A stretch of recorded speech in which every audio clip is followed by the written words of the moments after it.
And we are on. Hey. Rick, we have been forging this piece. I use the metaphor of sculpting it. You know, this piece goes there. It's a piece in time, but it's also a piece in the time of history too. And after seeing this as a collaborator, my special industrialized skills are that of design and media and whatever, but you know, I'm a literary head anyway and a theory head, so I want to give Rick a sort of a background to bounce this. Rick came back and wrote these pieces on the Pacific War, because I mentioned after a run through yesterday that Earl was, I felt one-dimensional. And again, for everyone out there, I want to dispel the idea of the lonely genius in his or her little uncompromising in their little closet writing these pieces and presenting it to collaborators, said, this is it. And we predicate this on the one kind of belief I have, and I think Rick does, that Shakespeare was a committee. Exactly. That the writers of Friends, the series, were what? How many were there? 10, 12? Oh, every TV show has at least a writer of 10 or more room, and I agree. I think, and it's not even a theory about Shakespeare working by committee or any of those writers. They had to, just the sheer volume of material, just like Hollywood is today with television. I mean, we've got streaming platforms 24 hours a day, 7 days a week all over the world. The content has to be constantly cranked out. And content is not the problem. Getting it formatted is. Getting it made is the problem. Same in Shakespeare's time. Yeah, exactly. And you got to open a show on Thursday because you got to sell tickets to pay the rent, essentially. So, and to pay your performers. And this was Greek too. The Greeks encountered similar sort of. Yeah, it was all, they were all writing. And in right. fact, they were writing, I mean, Greeks, not to get sidetracked by this, but they were all writing the same story in different variations. Everybody had an Antigone. And everyone knew the ending. I have friends and educated people wasn't about say, the story. Spoiler alert, and I said, I don't care about the spoiler alert. No, I it's care not about that. It's what like, is being done. How are you telling this story, and what's your take on it? And so the thing about collaboration, and I think the important thing here in Devise work, is not that we sit home alone. In fact, I did for a couple months ago, sat down and wrote a whole script, and then I started sending it around to some collaborators, including Philip here, and they would give me feedback, and I would go back and rewrite based on those ideas from other professionals who were like, well, this is missing and that's missing. So the thing we had the other day, literally yesterday, Philip at the end of the rehearsal was like, and this is something I was aware of, but I hadn't really thought through because we took it for granted. But the fact that the Marines and the fact that Earl becomes Earl, because the show is about becoming, moving from one person, a French-Canadian kid of 18 who is an immigrant and working class kid, who joins the Marines voluntarily to become an American, basically. And when he comes back from that war, he enters it as Marcel Desrochers, which is the French-Canadian version. And he comes back from it as Earl de Rocher, literally. Changes the pronunciation, changes his name in order to say, I'm now an American. But the problem is that he's seen so much shit in the Pacific. Which, by the way, we got here in the background gang. Oh, yeah. This is very grim film. Getty Images has it, but they had a disclaimer in the beginning. Might offend some people. It's carnage, it's bodies, it's murder. It's the reality of war. The reality of war. And so we have to realize these are kids who hadn't seen anything except the interior of their parents' car. We're now suddenly driving tanks across Guadalcanal, picking up dead bodies, and sending them home to their parents to as proof that they existed at one point. And one of the things that made my father an alcoholic and changed him from Marcel to Earl was the thing that was missing in the script, was this notion of what he had seen and what he had been through, and how that changed his perspective on what it meant to be an American and what it meant to be a man. And what it took to be those things in America, especially at the time of the 1950s, was to ignore the actual carnage of war and to embrace the spoils of war. Yeah, the house, the wife, Right. the kids. But if you are winning those spoils of war because of what you're seeing in this carnage here, if that's what it takes to get As the winner. as the winner, right? Yeah, never mind the people who lost in this war, the Japanese kids who had to go back and the shame To and flatten Tokyo. yeah, to have that, or Hiroshima and Nagasaki, which are literally flattened by atomic bombs, were literally going back to nothing. Going back to a landscape where nothing existed, and then the Americans were going back to the emptiness of the Eisenhower, the Buick as a choice as a car, compared to the Chrysler, compared to the Ford, compared to the who cares? They're all a fucking car. Compared to the trope, going back to Tokyo or Nagasaki, flattened, burned, but going back as an American man who risked their life. Here's the spoil of war, but you go back to essentially theater props. Right. You go back to a stage filled with props and Exactly. say, well, this is your story. Right. Go act your story. Right. And they go like, in the case of Earl, No. how do I start after what I've seen? Right. And why? And why? Why do I want this? Why do I want this house? Why do I want this wife? Why do I want these children? Why do I want this job? And more importantly, why do I care if I'm driving a Buick or a tank or whatever the fuck it is just the notion that these things are meaningless now, because the reality is that anybody could die at any moment for these things, but these things have no value. And one of the things that I think drove my father, and what was missing in the script, and this goes back to the collaboration part, is having these things pointed out, because oftentimes when you're creating something alone, you take a lot of things for granted, and you think your story is being clear, and you think the characters are being clear, but other people are like, wait, how did we get to this point? How did we get here? And so having someone point that out, like Philip did yesterday, was really sort of liberating, because it was like, oh, yes, of course. How did this happen? How did this get triggered? Not the result of it, but the why, and then the whole notion of becoming. And I think that theater itself is about we become, But again, about the discourse. course. I said to Rick yesterday, and he went off and wrote 3-4 more pages. I said, I don't want to hang out with Earl. There's nothing from what I see here, Earl is reprehensible and out of control. Right. I want to know why. Right. Why. Yeah. And here's just a point is, if to simplify this for young people, I sound old. Rick is the writer talking about the why to. I'm the scenographer talking about the how to. Here it is.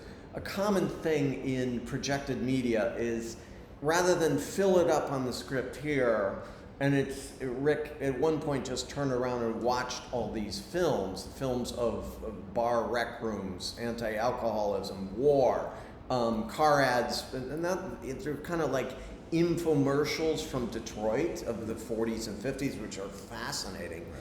You're trying to say a Chrysler is different than a Buick when they look the same. Sherman tank was a faulty design that basically exploded once it was hit, because it had a gas engine.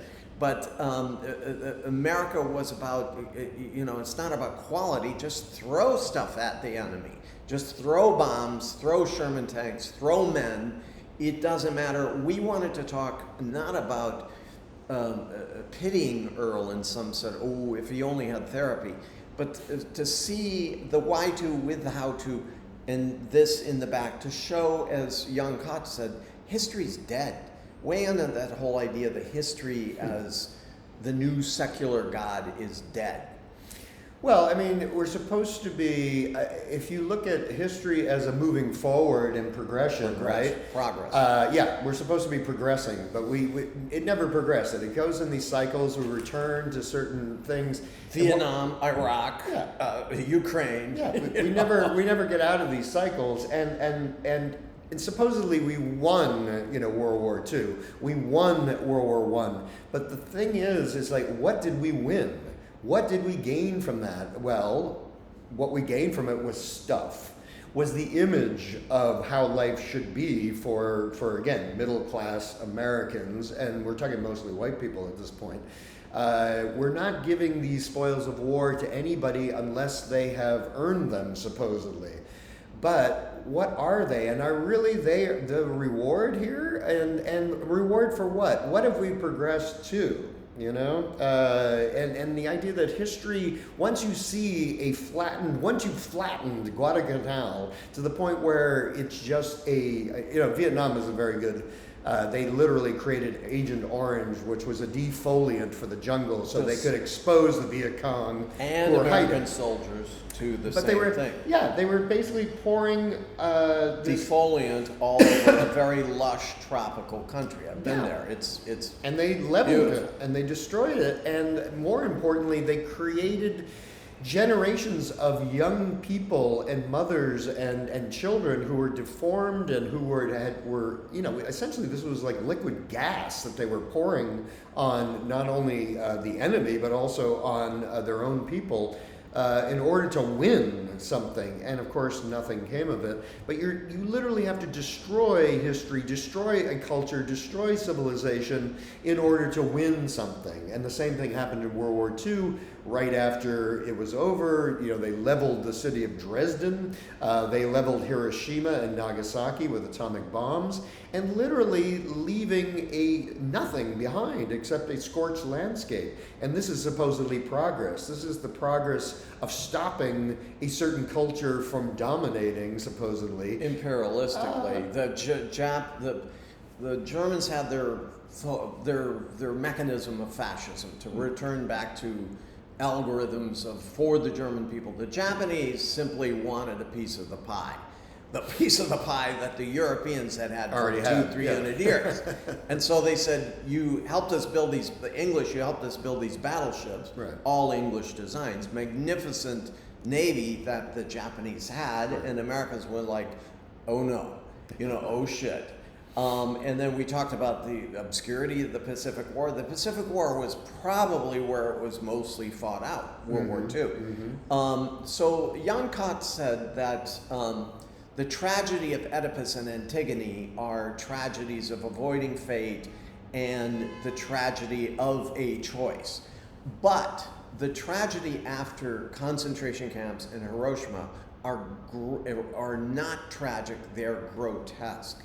So in a sense, Earl was living a grotesque life after his return from the Pacific Theater. Yeah, and he's looking at the world as if it's Guadalcanal, as if they're still in that moment of just destruction, and destruction as a way of progress. This is sort of the bottom line, right? And we're seeing bigger Buicks, the more gas. Gas is $7 a gallon, gang. We're seeing this in Ukraine. We saw it in Syria recently as well, where we're talking about ancient civilizations here that are being leveled and destroyed in the name of progress, and saying, oh, we're going to stop your progress and we're going to create our own progress by destruction. And then to say that the reward for that is to have this brand new car, this house, this lifestyle that has no meaning. But let us also not, proxy wars, we're all complicitous of proxy wars when you say, okay, that's over there. Mm-hmm. That's, hopefully no one's going to start lobbing nukes around because that's over there. Oh, poor people, Syrians, Ukrainians, whatever, it's so bad what's happening. But it's our arms industry, it's their arms industry, it's doing a dismal failure. Right. It's the French, it's all these people bragging about how they've strategically trumped the old tank warfare by drones. Right. So one of the points I wanted to, seeing Earl with his friends, and we have this central trope of the huge boat-like American car, the Buick, the Chrysler, the Ford, that medium-tier luxury line. They're all the same, but I wanted to make this relevant for maybe a cynical young person out there who might say, what a bunch of fools. Couldn't they see this? What do you have in your pocket? You've got a $1,200 phone. Is this really how much is that taking you somewhere? Weigh in on that, Rick. Like, Yeah. where are we going except to TikTok with our phones? What sort of text that isn't redundant, these texts? Yeah, and the fact that... Why don't we know our city to get around? Why do we always... I've driven with people who take the GPS to absurd levels. Right, yeah. Like, your GPS Google Maps is wrong. That's the way, there's an accident, I see it, let's go the other way.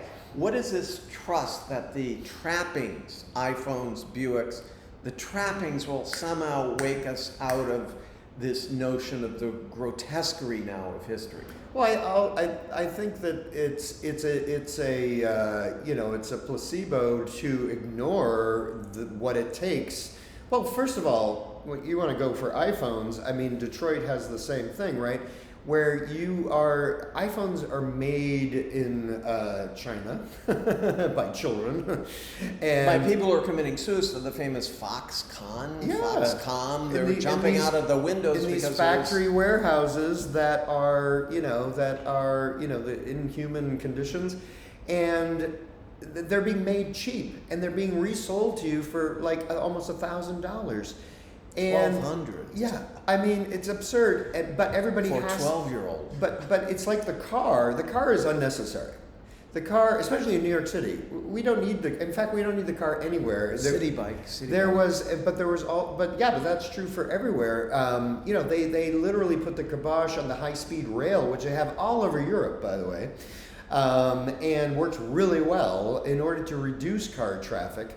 And make us dependent on this. But there's something about the car and the iPhone that is supposed to identify you that you've made it, that you have reached a certain level. And if you have that machine in your hand, you have somehow connected the car, and now the bubble of the car with the iPhone through the little screen. Yeah, on now the Tesla, the iPhone is part of the car. Going to Jersey through the tunnel. It doesn't even matter if you get stuck in the tunnel. Right. You've got your music. You can talk to all your friends with voice-activated things. These are embryos. These are little. It makes a little shell for you to live in and not have to deal with your fellow human being. And to me, this is the connection to the history, especially from the war veterans' point of view, is the one thing that they were invested in was the human being, the buddy next to them. They were trying to survive and live through this shit and killing each other with machines. These same machines Industrialized war. Yes, and they were manufactured in Detroit, just like cars are manufactured. The internal combustion engine. Yeah. On the tanks, on the guns, on the boats. So essentially, you were using the machine to kill each other, and now as a reward, you're getting this machine as a payback for all that you've gone through. But the bottom line is that no veterans were looking at the war going, gee, I wonder what I'm going to get on the other end. They just wanted to survive and live through it and make sure that their buddies lived through it. And what they got instead was dead bodies, PTSD, blown apart brains and bodies. And your reward is to get back into one of these vehicles in order to do what? In order to gain what? Well, Rick, there's a couple points. So what was the point of that history of going through that war? We're talking about the why to. The how to is right here. How to, this is a no budget, simple. I brought 4 projectors in. I wanted to just fill the space filled with these maybe even vintage images of cars, rec rooms, war, of other things that surrounded the life of Earl. Right. And hopefully you have this telescoping effect with Lear, talking about nothing gets you nothing. Nothing comes out of nothing. Mm-hmm. But here, talking about history as grotesque now, we have a grotesquerie in even a Tesla car, which you can only drive, 300 miles, so you have to tank up if you want to take the Jack Kerouac cross-country trip, you gotta tank up at intervals. But let's just say you got a big old SUV. You've got the big screen there. It's voice activated. You can talk to your friends. You can be stuck in the Lincoln Tunnel. You can be going out to the LIE, which a lot of my students are. But meanwhile, Rick, just like Guadalcanal, we have the grotesque horror of a public space where 3-4 weeks ago we have a public shooting on the subway. We have regular, just last week a Chinese woman was pushed onto the tracks and killed. We have, and somehow, which is all unfortunate, multiple causation, maybe there are people who are not in the best mental hygiene doing this, maybe they have an element of racism or malice to them. But the point is, on the bottom end, as apart from the big old SUV caught in the Lincoln Tunnel, and David Cronenberg and J.G. Ballard talk about this, we have this erosion of public space. Is public space now kind of a war? Yeah, I mean, you're taking your life in your hands just going to the supermarket in Buffalo. A few days ago, there was a mass shooting, just going to the grocery store. It's not that it's. I don't buy this lone gunman thing. I think it's a culture now. It's a culture of saying the spree shooter, yeah, spree killer. The psycho killers were 70s, 80s. In fact, the guy who killed, it was like 18-year-old kid, war veteran age, by the way. I mean, he would have been drafted in Vietnam, by the way. Took an AR-15.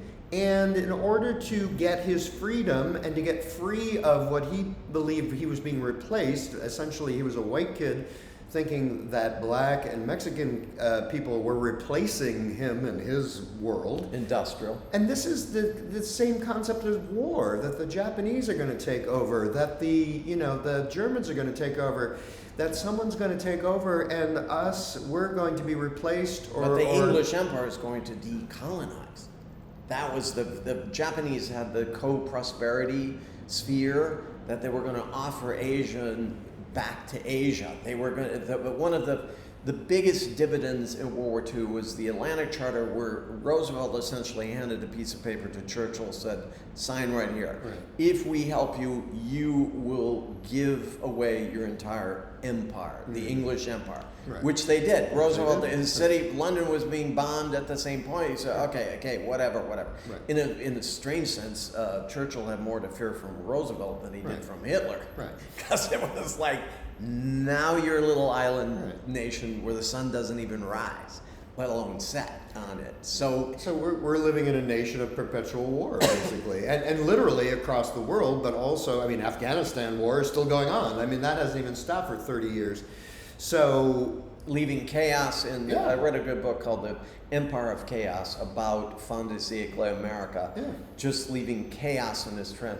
But what? And now we're living in that chaos. I mean, I would argue that it's come home to roost, right? It's like now that chaos that you've created around the world is now in your backyard. Well, as we said, now that the same drones that our government were using out of the war on terrorism on whole wedding parties in the aughts, and the early 21st century, one day we'll be showing up flying. We said, did these drones show up during Black Lives Matter? Were these in the air over cities as Minneapolis exploded in protests? Look at what happened after Ferguson, outside of St. Louis there, after the assassination of a black man in the streets of Ferguson, Missouri, is that they brought out the military. They militarized the police, and then suddenly protesters who were peacefully protesting. They're just in the street saying, hey, stop the killing, man. They're face to face with a militarized police force that is basically killing its own citizens to put down a rebellion. But the rebellion is treat us like human beings. It's not we want to take over. It's we want to not be murdered by in public space. Yeah.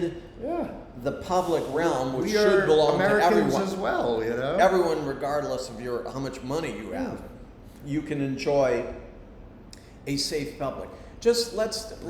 There's something. So history as grotesque. History for a secular liberal person is God, according to Hegel, and up until Jan Kant. And a lot of the existentialists said, because of the concentration camps, Hiroshima, and least we forget, there's a historian at Stanford said, least we forget Germany and Japan by far had the most murders, like in the millions. So at least we could all like saying who had a corner on the cruelty market here.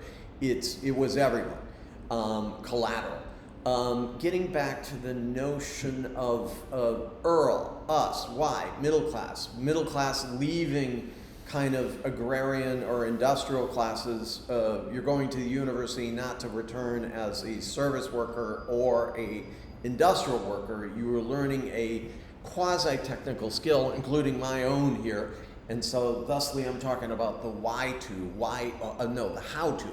Projections are a simple, effective way of doing this. Okay, but let's go back to what you said, Earl not knowing after the war, which is a rite of passage. Just highlight this with a trope of a fact about one of the BLM things in Manitowoc or Milwaukee. These kids entered the protest with guns. All right. They infiltrated. So there's this sense, I don't want to get so Jungian here, but the sense that we might as well up the stakes here. let's enter into this protest with our AR-15s, totally legal. A couple other things that was... Well, it's also not about foreign anymore. It's about domestic warfare and terrorism within the community, and we're fighting each other now. And so that's why a gender narrative too, that these young kids are like young male kids with their guns going like, what kind of life am I looking at? Where's my Iwo Jima? Where's my Normandy? Where's my dividends? You know, and so to add to the chaos, which I see their country adding to the chaos, if they have no imagination, they enter it with, let's spin the bottle, let's see what happens if I show up at this protest. Speaking of history as grotesque, essentially you're seeing the progress of the world moving in a totally different direction, whether it's in terms of sexual identity or it's in terms of race or ethnicity, where things are changing and moving, and the demographic of our nation is wildly changing. This is progress, and these kids who are doing these sort of domestic terrorist acts are actually stopping that progress. In fact, Trump and his whole thing was, let's make America great again, the way it was in this 1950s post-Eisenhower America. Like, what are we going back to? We're going back European to existentialists, including Franz Fanon and But we're actually going backwards in terms of progress. If we return back to that, So. Even though we have the grotesquerie, the absurdity of young Wisconsin boys entering into a BLM march with automatic rifles, the other kids see this and go like, "What is going? This is." Absurd, or as much I used to live 10 minutes from that subway stop where you see a smoke bomb and then some guy starts shooting. And by the way, everybody who does these terrorist acts are coming from somewhere else to perpetuate them in New York City, in Buffalo, at the genus loci, in Wisconsin. They're not doing it in their own communities. They're actually actively traveling across state lines. The grotesquerie of the Capitol steps. These people came from all over just to do this theater, this violent theater, on which it resulted in 2 or 3 deaths on the which we've never seen before in the history of the country. Talk about chaos. What is going on? This is like, and again, like Jan Kut said, it's grotesque, it's absurd. And it's almost like a Jackass film of Johnny Knoxville. It's like, with the buffalo head on it, and it's like stealing but podiums. Think about this for a second. We sit here, we're in Washington, D.C., home of Washington, Jefferson, and all the characters from Hamilton, right? So here we go. We're saying that they fought the Revolutionary War against oppression in order to do what? In order to create chaos of that very same government that those guys set up. They were actually doing the opposite they were destroying the sanctity of an election, or trying to to destroy a Which free is the and pride fair of our election. country. That's the whole point. Which you look which is at- what the revolution was about, and it was in a building named after George Washington, for God's sake. So, But how the is this sense making that sense? whether it's rigged or not, we live in a one-party system or not, or whatever, look at the alternatives. That has Putin. Putin's been. I mean, this is the alternative to have Trump forever. What I mean, what even conservative American go like? Oh, sounds like a good idea to me. But it's not even about Trump forever. It's about taking America back to a place where it. To what? That's my question, and that's where the And it grotesquerie of leads- history becomes, because you have made up some false narrative that back in the 50s and early 60s, arguably, this was when America was great, and we want to go back to that because that's when prosperity was there for everybody. But these same people were still coal miners. They were still working in factories. Farmers. They were still farmers. They were still, in the Midwest, doing service jobs. It's not like we're going back to some great heyday where everybody was living this wonderful lifestyle. In fact, they Depression. weren't. People were dying by the roadside. My God, most people were living in poverty and struggling to begin with. So what are we going back to? And so there's the perversity and grotesquerie of history. We're actually rewriting history to fit a narrative we want it to so that we can get what we want in the current moment. And the worst part is we're following people who don't give a shit. Trump and any of these, not just Trump, any of these political figures are only looking at it from their point of view. What is going to enrich me? What's going to benefit me?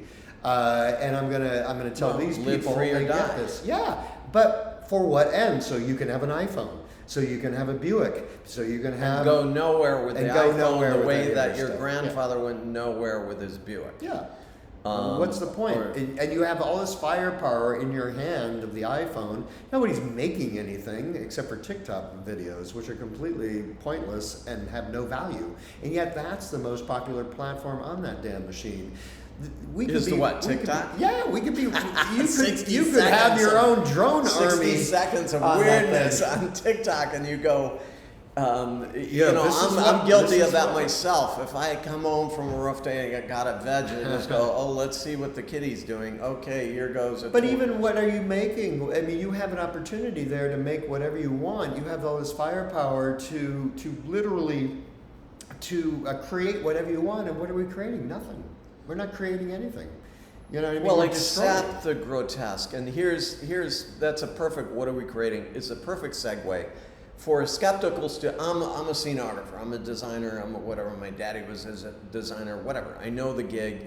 And you might, the cynical person, student, whoever, sitting out there might go, oh, you and Rick are buds. Why don't you, I mean, you could be sitting in a bar shooting this shit, talking about the absurdity of history, how history has failed. And let me tell you guys, those were days of pleasure when you could go in a Lower East Side bar and actually have a conversation about ideas. I had the most amazing talk about Frankenstein as a pathetic monster with some random dude. I like that word random, you guys always use.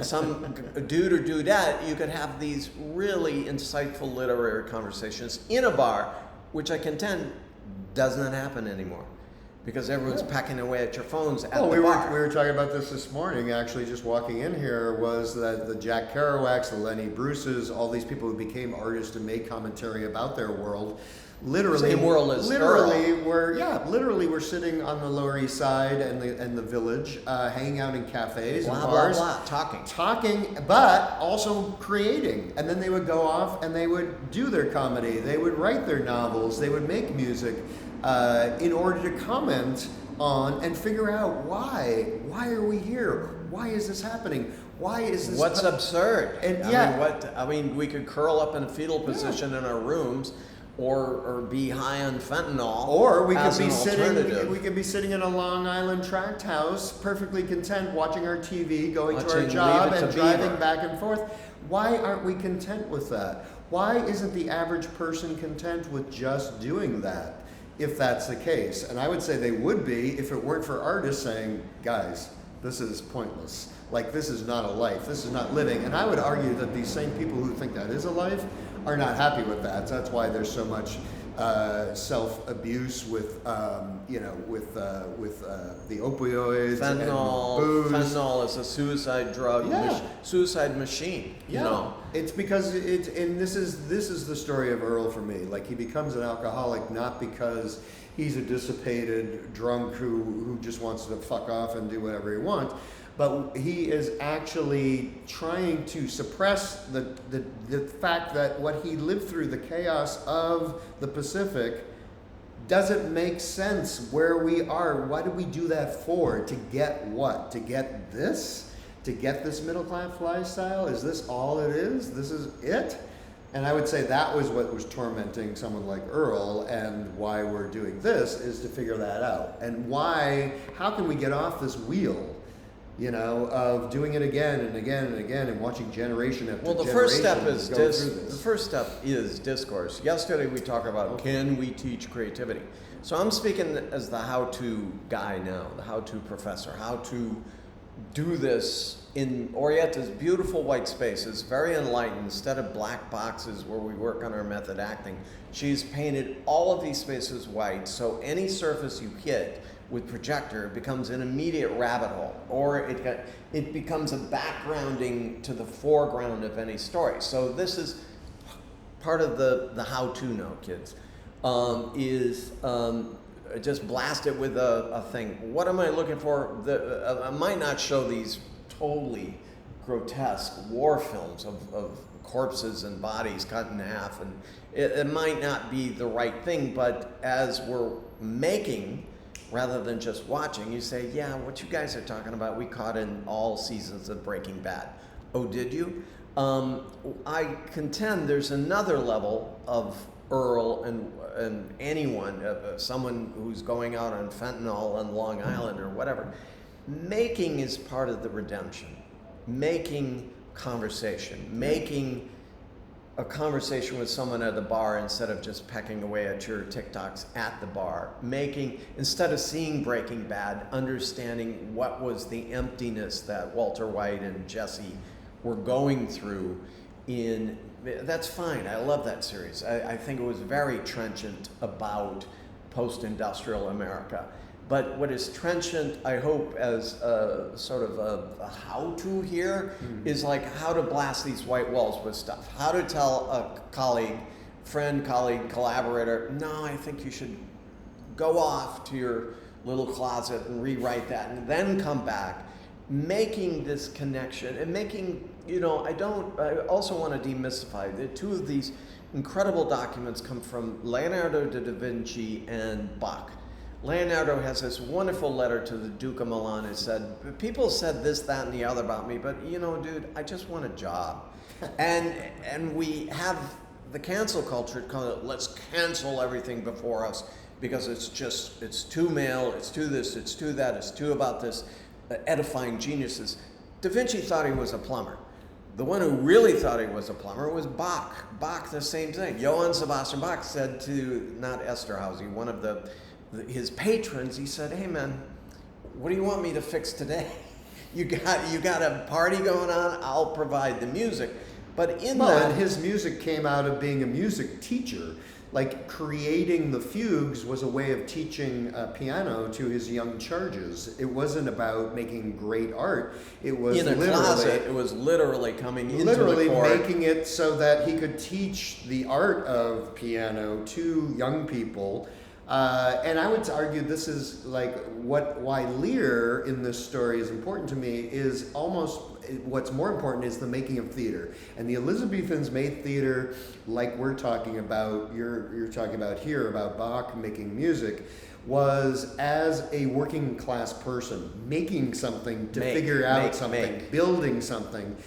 Making a TikTok video is not making anything. It's using a template which exists. It's usually remix culture, which is part of my discussion. It's taking something that already exists or someone has made a template of or made an algorithm for, and now you're just repeating that.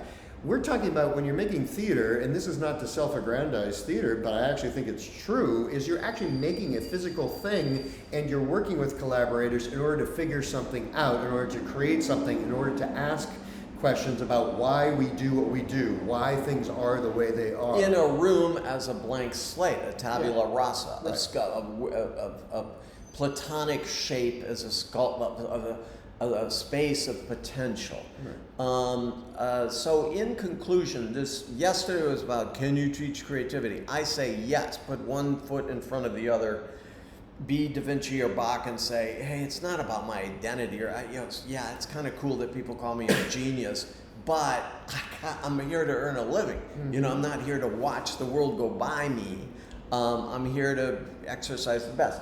And then the committee of Shakespeare, we talked about this.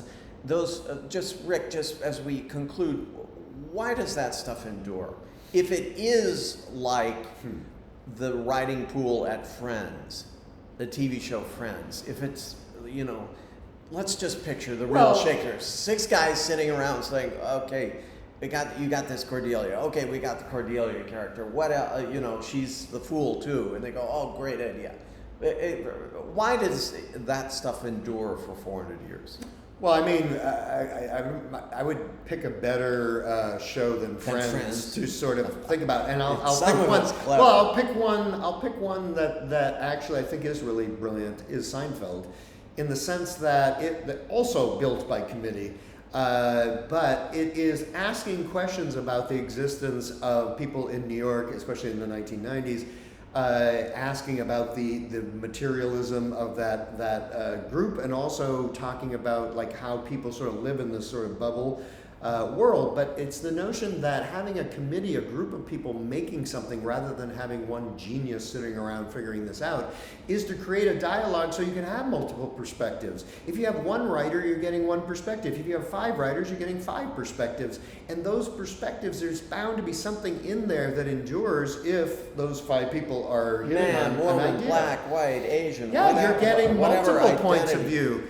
Today, you're getting one point of view, and it can only be understood by a certain person from a certain background. To me, And this is what absurd. I think is grotesque and absurd is the sort of preciousness and the uncompromising sense. No, this is from me, the ego. This is my pain. That somehow, and again, I said this in my beginning video. Theater is about discourse. Theater is sharing ideas. That bar in Lower East Side in the 90s or 80s or where you could sit down before the cell phone, so that no one is going to Google fact check you on whether when Mary Shelley wrote Frankenstein. They're just going to deal with the broad ideas and have their own opinion. The guy said the monster's a wimp. The whole thing is a letter in a letter talking about how wimpy this monster is. So. I said, that's a cool point. I'll examine that point. So in conclusion, the how-to. Well, again, we got this beautiful white space. Orieta's got another one, which we're going to present the piece in. Hopefully, cue this up in time. I'm not the best time-based artist. I'm a 3D guy, a visual culture type guy. But we're chunking in elements such as the war, the Buick, the rec room of a basement to give the flavor, and telescoped on this notion of LEAR, which was the ambiguity out of chaos that Elizabethans felt their era was going through.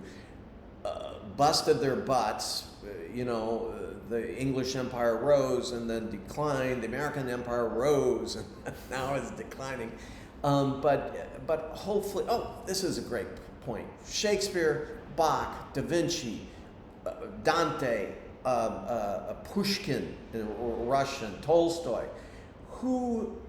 Rick, in your opinion, when this fun epoch of fin de siècle America, who is, or what phenomena, what media will America have left behind?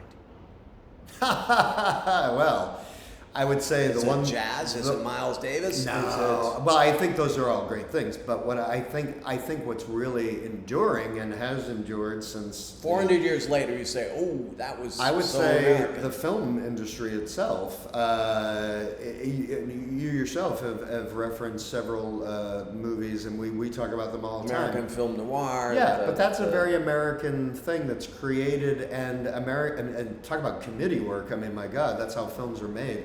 And we attribute it to the Scorseses and the Quentin Tarantino, or whatnot. But really, it's made by a group of people, and again, a collaborative art form. Again, and then you pick one of those people, and you say, oh, this is the face of that. I would argue the same thing is true of the other thing that Americans are known for is the musical. The Broadway musical, and that's known all over the world in every country, and every country Which has we had its that Broadway. commentary about Hamilton, starting as this fresh sort of punching away at the hypocrisy of our white leaders in the beginning, but you said that almost the refined version with the $700 tickets returned back to that polished hypocrisy. Absolutely, and also Hamilton is taking young people of color and making them perform white middle-aged slave owners who were essentially imperialists in the end, and these are the same white slave-owning imperialists that we look to today. But you were saying it was very different when it was originally done at the public, right? Well, I mean, I don't know that it was different only in the idea seemed to make more sense was the idea of sort of re-examining that history through the lens of seeing it performed by somebody who's not a middle-aged white person.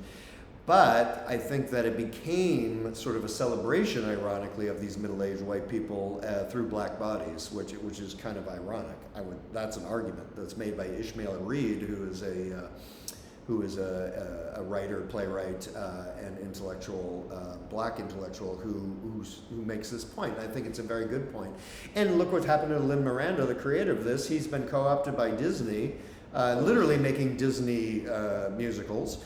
And sort of re-perpetuating the notion. I mean, Disney comes out of the 1950s, comes out of this very oppressive culture. I mean, my God, Spielberg and Kushner just made a remake of West Side Story. Now, West Side Story arguably is is the epitome of the 1950s, early 1960s culture of Hollywood filmmaking, where Natalie Wood, a white woman, is playing a Puerto Rican and also not even singing her own part. Like, it's completely manufactured. Right. And here we are remaking this in the 21st century for what purpose?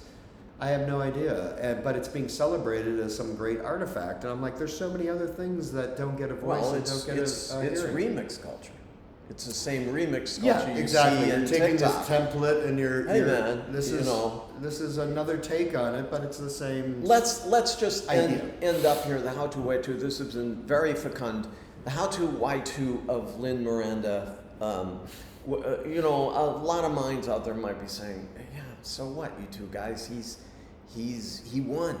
He's collecting a huge paycheck. Well, he's a winner. So stop your NIMBY liberal crap and saying he didn't win by selling out to Disney." And the cynical minds would say everyone sells out at one point if given the chance. But weigh in on that. There's the problem is that Lin Miranda is the only person involved in Hamilton that gets anything out of this deal. Again, he's seen as a solo person. Oh, the collaborative. But he's not seen as a collaborator, but of course he is. The lone genius. Yeah, he's seen as the lone genius.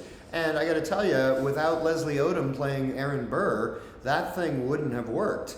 And beyond that, Thomas Kail, who directed it, and the choreographers and the designers, they're kind of left like, okay, thank you very much. The musicians who made this music, they are not even acknowledged as creators. Good point. And to me, this is the biggest problem, as we've just taken him and made him into another Leonard Bernstein. Because we live in zero-sum America. There are winners and there are losers. There has to be a figurehead that's made it. Lin Miranda is the winner. The rest of you guys, see you later. Right. Very good. This is excellent. Let's rock and roll.